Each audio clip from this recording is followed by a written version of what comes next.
뉴욕 뉴저지 한인 동포들이 75주년 광복절 기념식을 위해 모였습니다. 가락기를 앞두고 원격 수업 또는 원격과 대면 수업 병행을 선택하는 대학이 늘어나면서 학생들의 수업료 인하 요구 운동이 확산되고 있습니다.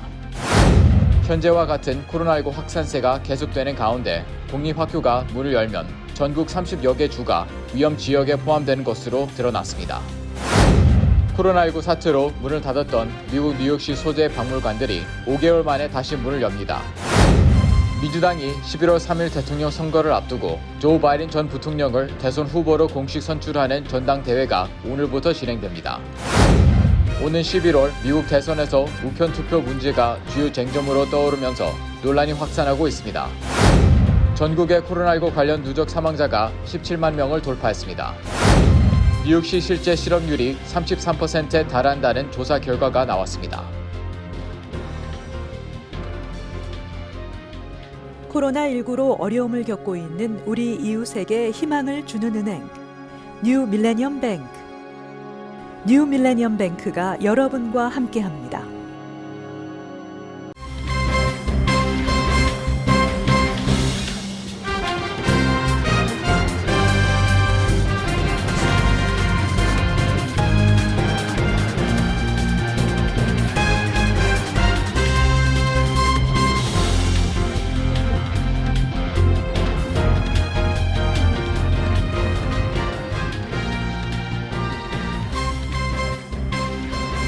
시청자 여러분 안녕하십니까? KBTV 뉴스 9 이창원입니다. 안녕하십니까? KBTV 뉴스9 전상입니다. 8월 17일 KBTV 뉴스 9 첫 번째 소식입니다. 코로나 사태와 무더위 날씨 속에도 일제 강점의 고통을 이겨내고 광복을 맞이한 날을 경축하기 위해 뉴욕 뉴저지 한인 동포들이 75주년 광복절 기념식을 위해 모였습니다.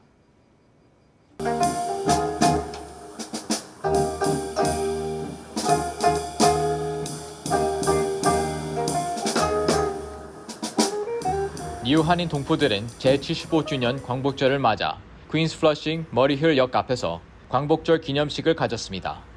뉴 한인회는 기념식에서 한국 전쟁에 참전한 포토리코 출신 65 보병연대 기념단체와 인권단체인 유색인 지위 향상 협회의 포창장을 수여했습니다. 찰스 윤 뉴 한인 회장은 독립 정신을 살려 한인 커뮤니티 발전을 위해 더욱 노력해야 하고 다른 민족과도 협력해 나가야 한다고 말했습니다. Community, we banded together and we became active, but clearly we need to do more.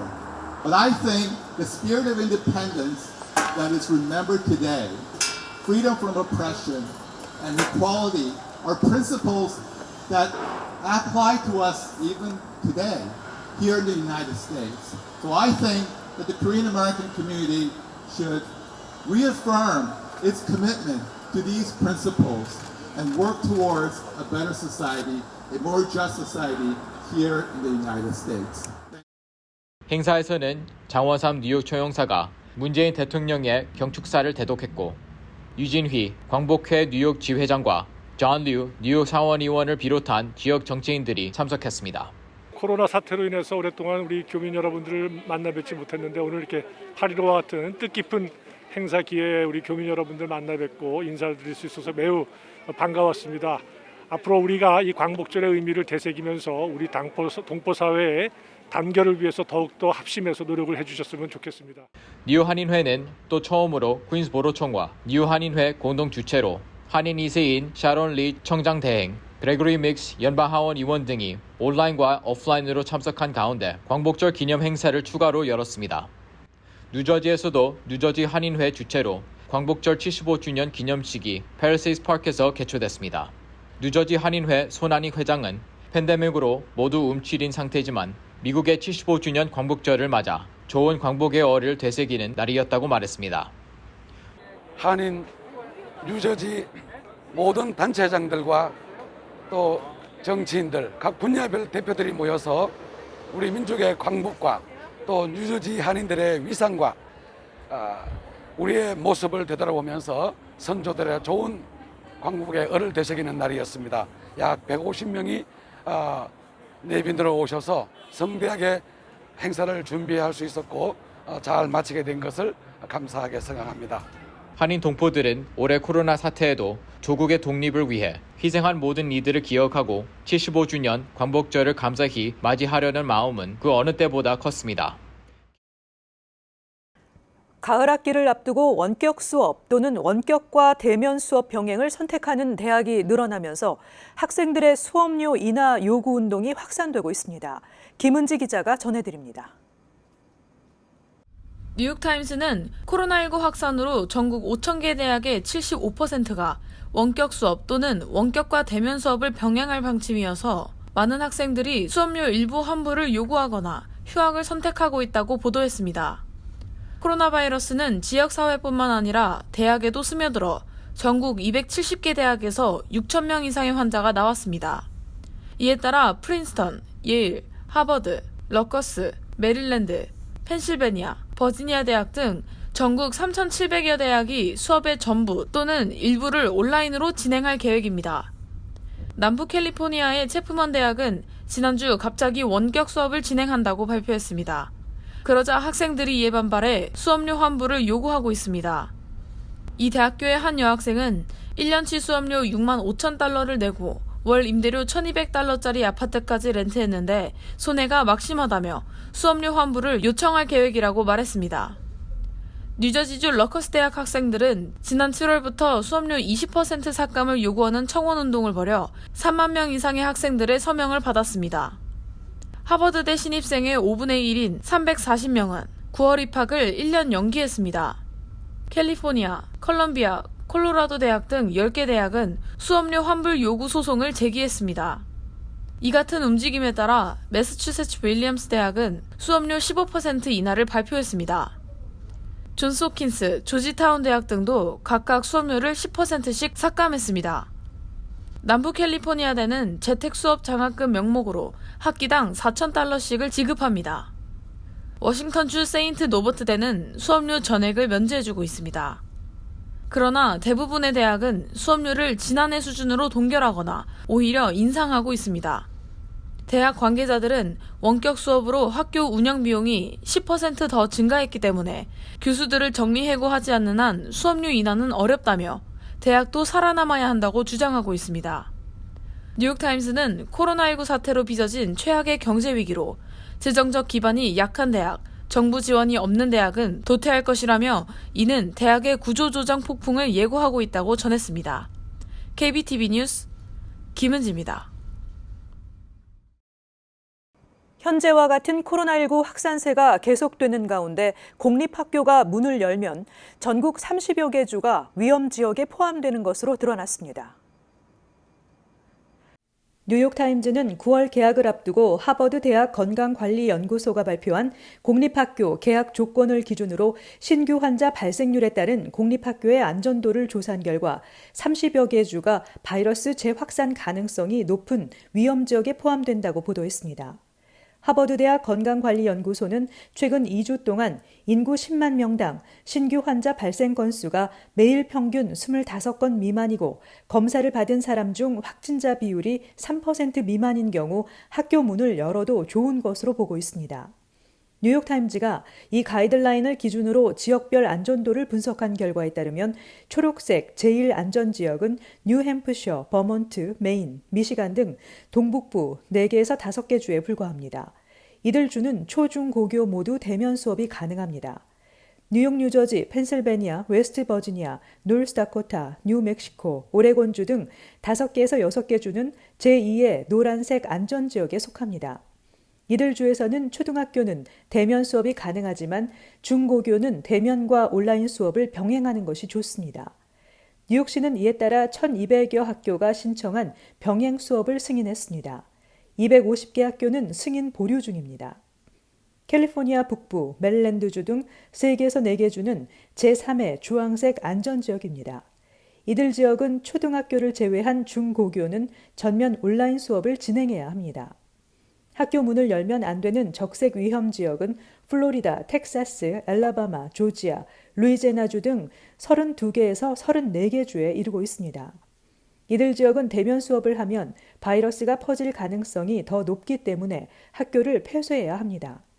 뉴욕타임즈 분석에 따르면 학교 문을 열어도 되는 안전지역은 대부분 백인 부유층 거주 지역입니다. 반면에 적색 위험 지역은 의료보험조차 없는 저소득층이 많이 살고 있습니다. 뉴욕타임즈는 이 같은 이유 때문에 적색 위험 지역에서 학교 문을 열어 바이러스가 재확산되면 의료보험이 없는 저소득 계층은 엄청난 치료비 부담 때문에 제2의 고통을 겪게 될 것이라고 경고하고 있습니다. 코로나19 사태로 문을 닫았던 뉴욕시 소재 박물관들이 5개월 만에 다시 문을 엽니다. 최명진 기자가 전해드립니다. 앤드류 쿠오모 뉴욕주지사는 뉴욕시에서 위험이 낮은 문화활동, 박물관, 수족관, 그 밖에 저위험 예술활동이 오는 24일부터 재개될 수 있다고 말했습니다. 곧 8월 24일부터 오픈을 한다고 하는데 이 기관인 박물관 등이 인프라가 제대로 구축되어 있지 않으면 새로운 방법을 도입하여 시도하고 하는데 시간과 비용도 많이 들고 그리고 많은 리서치를 해야 되거든요. 예약을 할 수 있는 시스템을 구축해야 되고 또 소셜 디스턴싱 및 안전을 유지하기 위해서 구축해야 되는 설치물들도 수없이 많이 있거든요.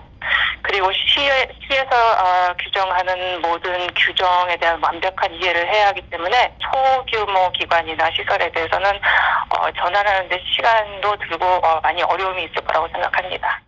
CNBC 방송에 따르면 코로나19 재확산을 막기 위해 이러한 문화시설들을 최대 관람객 수용 능력의 25% 범위 내에서만 운영할 수 있다고 전했습니다.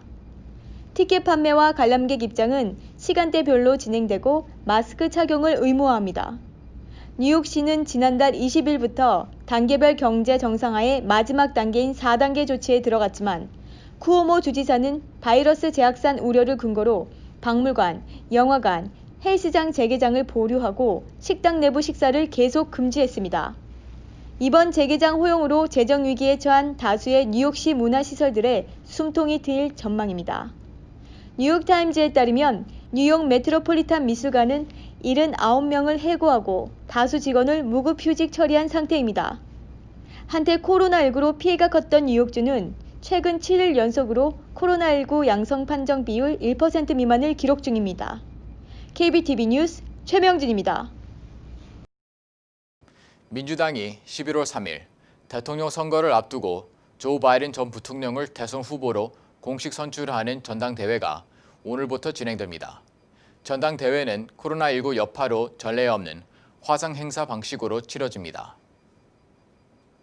20일까지 4일간의 일정으로 위스콘신주 밀워키에서 열릴 예정이었던 전당대회는 화상 행사 방식으로 치러지며 건물급 인사가 총출동해 지원 사격에 나섭니다. 4일간 밀워키에서 낮 시간대에 각종 현안과 주제를 다루는 위원회 모임과 회의가 진행되며 본 행사는 매일 밤 9시에서 11시 2시간씩 화상으로 열립니다.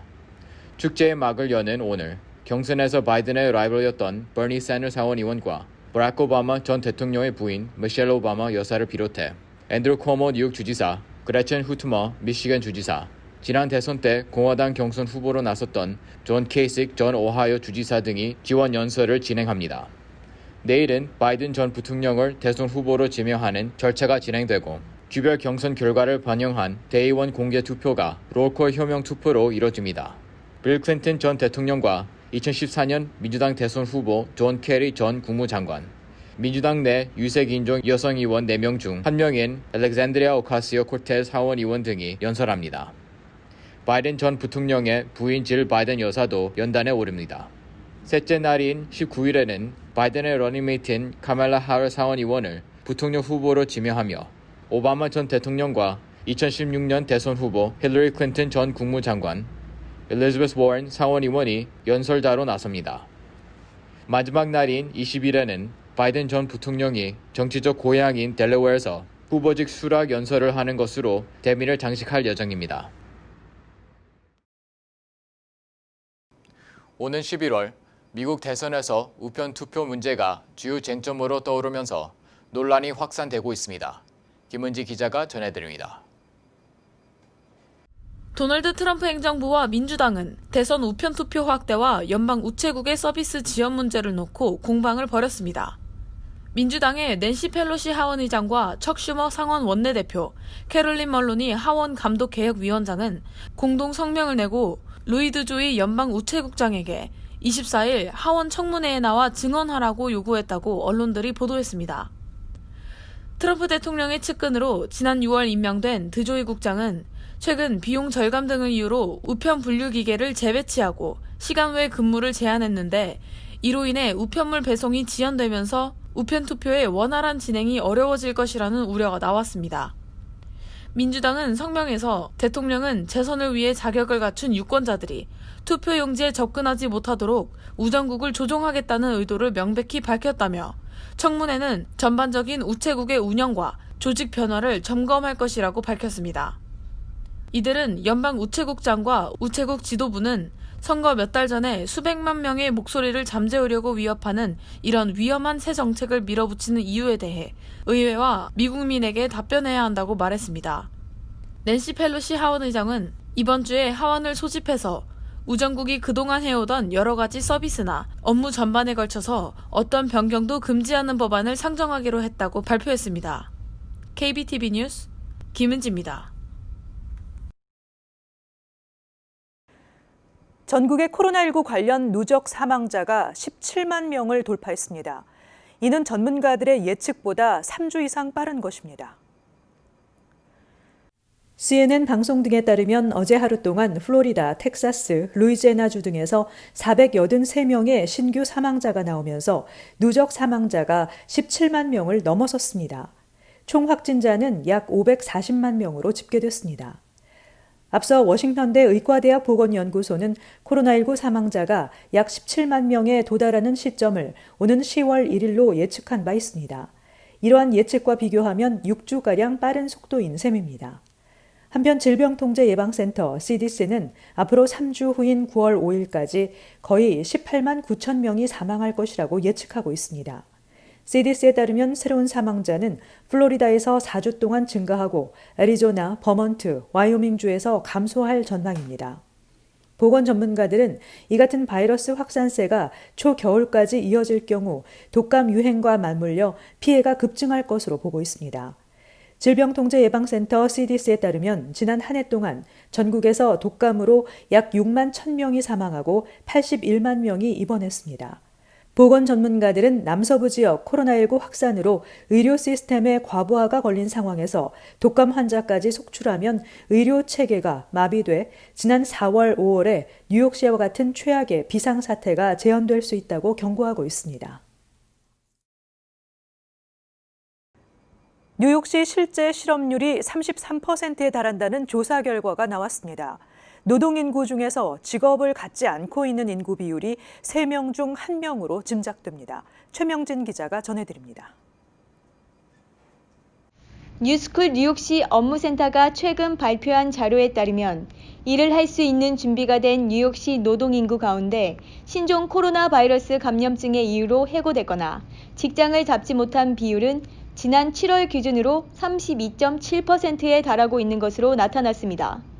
이 같은 수치는 뉴욕시 노동국이 공식적으로 6월 실업률을 20.4%라고 발표한 것과 큰 차이가 있는 것입니다. 이렇게 다른 수치가 나온 것은 뉴욕시 노동국 통계와 뉴스쿨 조사 방법이 다르기 때문입니다. 뉴욕시 노동국은 기본적으로 실업수당 신청 건수를 가장 기본적인 데이터로 삼아 이를 근거해 실업률을 계산하지만 뉴스쿨 조사는 실업수당 신청 건수와 함께 최근 일정 기간 사이의 노동인구와 노동시장의 변화 등을 함께 고려해서 결론을 낸 것입니다.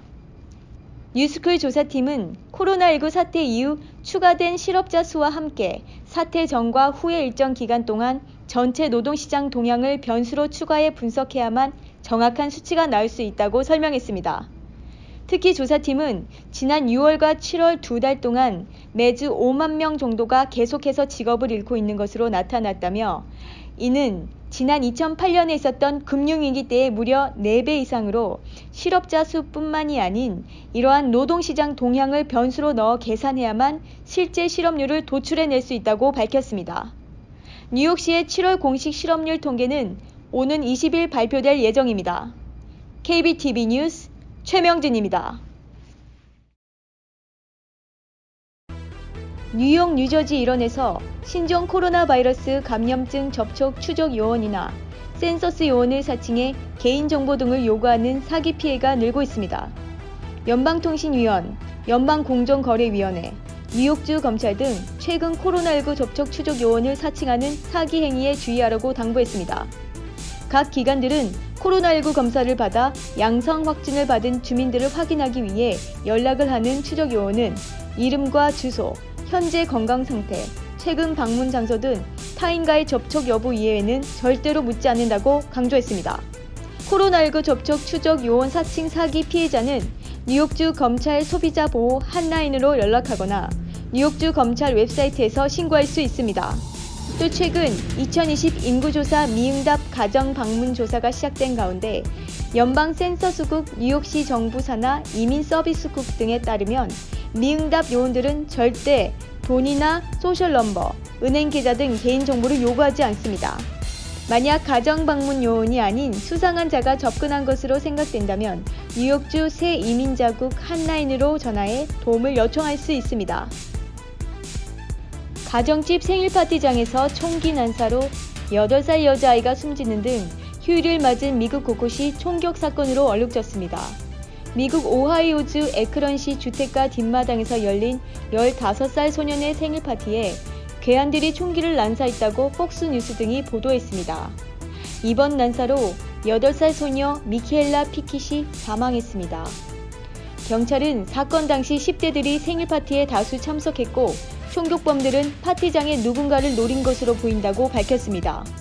경찰은 현장에서 다량의 탄피를 횟수했으며 3명에서 4명으로 추정되는 총격범을 추적 중입니다. 뉴욕에서는 현지 경찰에 따르면 지난 14일에서 15일간 32건의 총격 사건이 발생해 43명이 다치거나 숨졌습니다. 또 시카고에선 40명이 총상을 입었고 18살 소년을 비롯해 4명이 사망했습니다. 필라델피아와 신시내티에서도 각각 19명, 22명의 사상자가 나왔습니다. 뉴욕주가 700만 건이 넘는 신종 코로나 바이러스 감염증 진단 검사를 한 것으로 나타났습니다. 앤드류 쿠오모 뉴욕주지사는 16일 코로나19 진단 검사가 700만 건을 넘어섰다며 특히 감염자 비율이 0.78%를 기록하면서 8일 연속으로 1% 미만을 유지하고 있다고 말했습니다. 그는 다른 주에서 코로나19 감염자가 급증하고 있는 것과 달리 뉴욕주에서는 감염자 비율이 꾸준히 1% 미만을 유지하면서 방역 시스템이 효과적으로 작용하고 있는 것을 확인할 수 있다며 아직 안주할 수 없기 때문에 사회적 거리 두기와 손 씻기 등 기본적인 방역 지침을 모두 잘 준수해야 한다고 강조했습니다.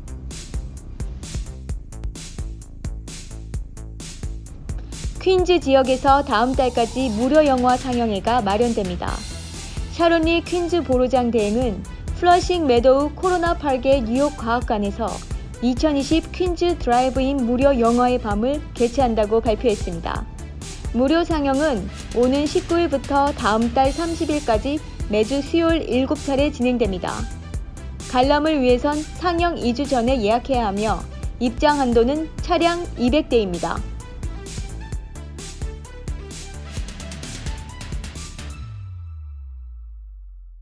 잠시 후 커뮤니티 브리핑을 전해드립니다.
이어서 환율과 증시 전해드립니다.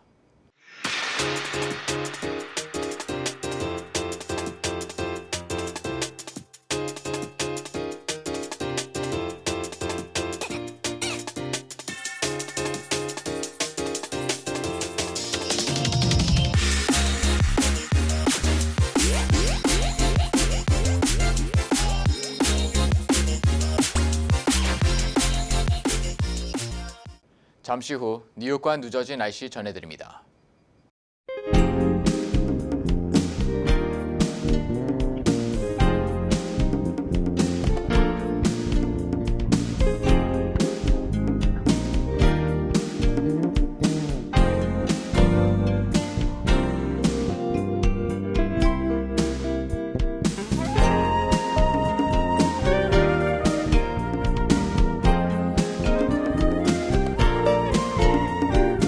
혼자 꾸는 꿈은 꿈에 불과하지만 함께 꾸는 꿈은 꿈이 아니라 언젠가 반드시 현실이 된다고 합니다. 행복하고 보람된 하루의 마무리를 하시길 바랍니다. 오늘도 KBTV 뉴스9을 시청해 주신 여러분 고맙습니다. 편안한 밤 되시기 바랍니다.